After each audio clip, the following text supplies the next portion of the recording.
Zanim zaczniemy, muszę Ci coś powiedzieć. Czegoś, czego zazwyczaj nie mówi się na głos. Świat, który widzisz, to tylko dekoracja. Zasłona postawiona tak, żebyś nie zauważył tego, co naprawdę tu jest. Jeśli myślisz, że znasz rzeczywistość, to znaczy, że jesteś w niej uwięziony. Nie widzisz 99% tego, co dzieje się wokół ciebie, bo ktoś kiedyś nauczył cię patrzeć, ale nie widzieć. I dziś nie nauczę cię niczego nowego, nie dodam ci wiedzy, zrobię coś znacznie gorszego. Pomogę ci przypomnieć sobie to, co zobaczyłeś kiedyś i czego nauczyli cię zapomnieć. Jeśli zostaniesz tu teraz, nie będzie powrotu do starego widzenia. Zaczynamy odzyskiwanie wzroku. Witaj. Skoro jesteś tutaj po tym, co właśnie usłyszałeś, to znaczy, że jakaś część ciebie już zaczęła drżeć. Drżeć nie ze strachu, ale z rozpoznania. Bo świadomość działa dziwnie. Czasem jednym zdaniem, jedną emocją, jednym dotknięciem zaczyna sobie coś przypominać. I to jest właśnie miejsce, w którym się spotykamy.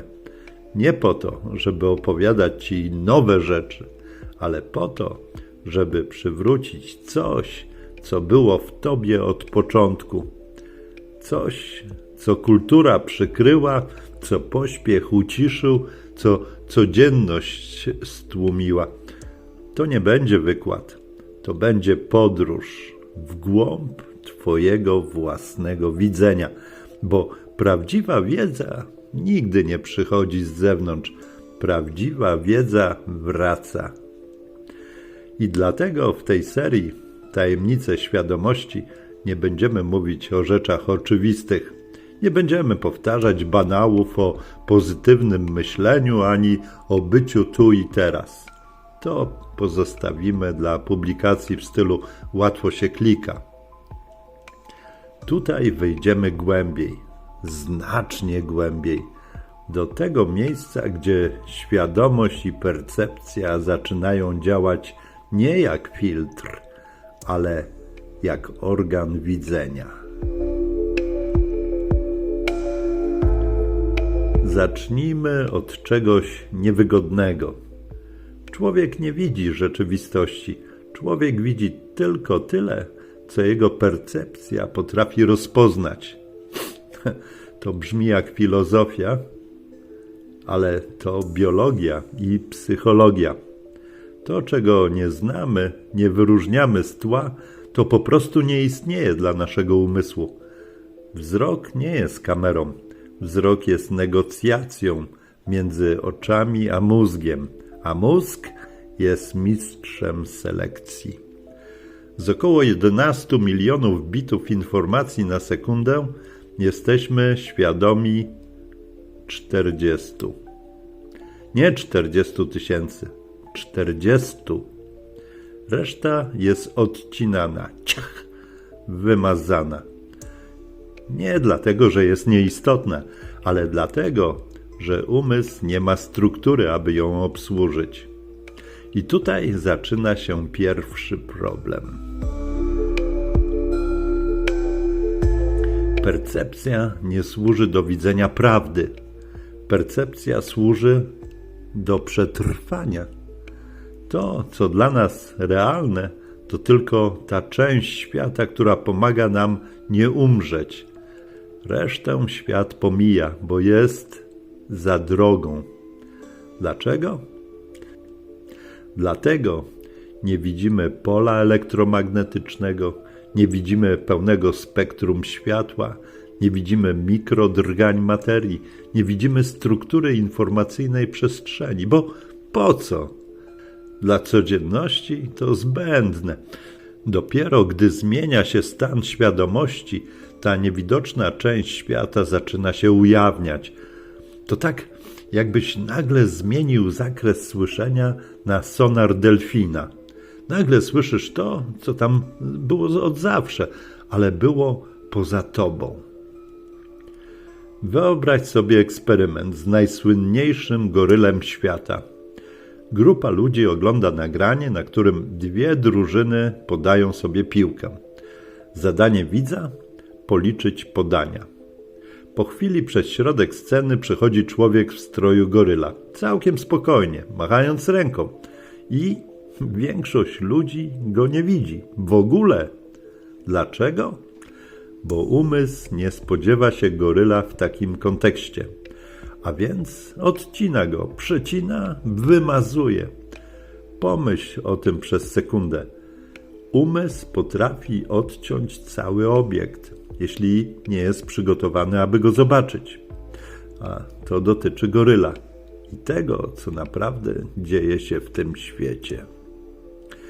Widzimy tylko to, na co mamy wewnętrzne pozwolenie percepcyjne. Przejdźmy zatem do człowieka, który rozumiał to lepiej niż większość naukowców. Joseph Chilton Pearce, autor Magicznego dziecka i Od magicznego dziecka do magicznego nastolatka. Pearce odkrył coś, co powinno być nauczane każdemu rodzicowi i każdej matce.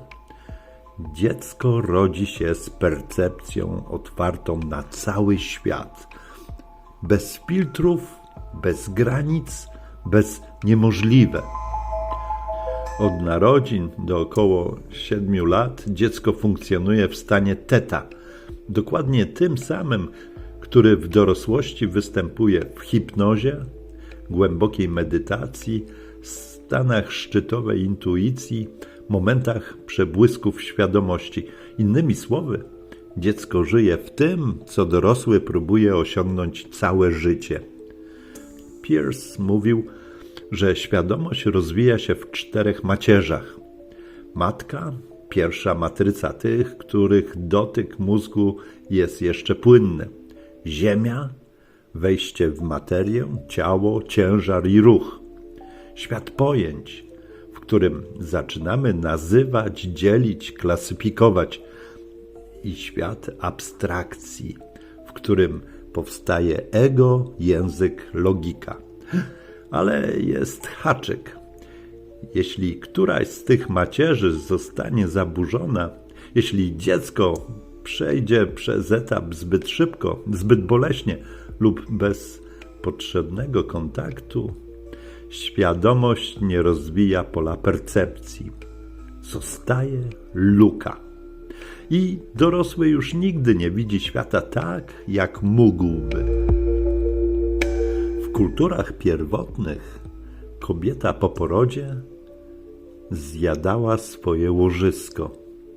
Dziś to temat tabu, a to błąd, bo łożysko zawiera ogromne dawki oksytocyny, hormony stabilizujące emocje, przeciwciała, energię potrzebną do regeneracji. Jedzenie łożyska nie było rytuałem, to była biologiczna mądrość. Wiedza o tym, że świadomość matki po porodzie musi być stabilna, szeroka, otwarta, bo jeśli w tym momencie tworzy się luka, to ta luka może zostać dzieckiem przez całe życie. Pearce pisał o tym wprost. Tam, gdzie kultura łamie naturę, pęka świadomość.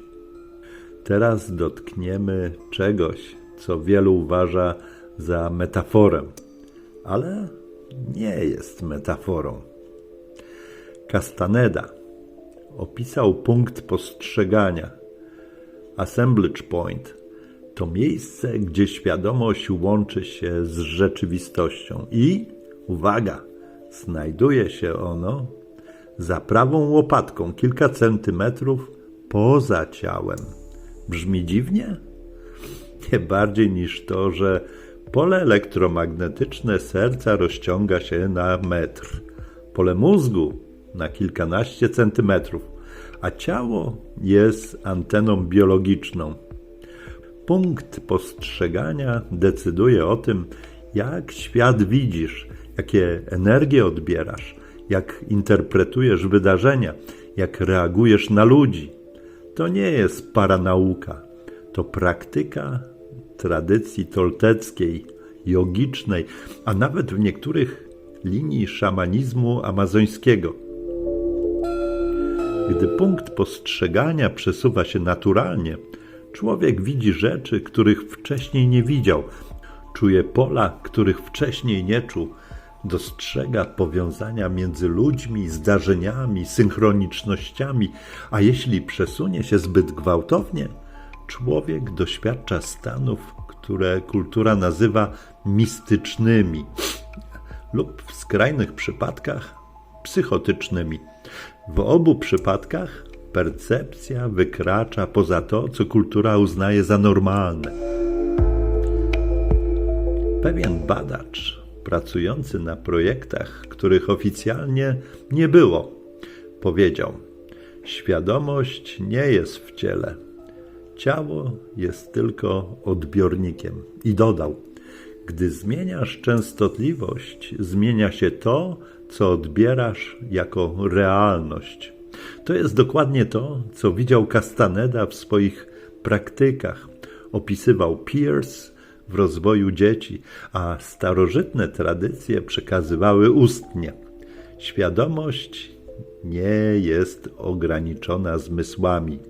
To zmysły są ograniczone świadomością. Dlaczego zaczynamy od percepcji? Bo percepcja to brama. Jeśli ją poszerzysz, zmienia się całe życie. To, co było niewidoczne, staje się widoczne. To, co było dziwne, staje się zrozumiałe. To, co było przypadkiem, staje się powiązaniem. W kolejnych odcinkach poruszymy rozwój świadomości od pierwszych godzin życia, strukturę poziomów 0, +1, +2 i tak do +6, zamrożenia percepcji i jak je odblokować, jak kultura tworzy program filtrujący, jak wrócić do naturalnej świadomości i jak działa punkt postrzegania w praktyce oraz dlaczego nie widzimy architektów naszej rzeczywistości. Jeśli coś z tego, co dziś padło, poruszyło Cię wewnętrznie, to nie dlatego, że to dziwne, tajemnicze czy ezoteryczne. To dlatego, że pamiętasz. Pamiętasz, że kiedyś wiedziałeś więcej, czułeś więcej, widziałeś więcej. I jeśli chcesz odzyskać ten stan, wystarczy, że zostaniesz, bo to dopiero początek serii, w której nie będziemy uczyć świadomości, będziemy ją przypominać.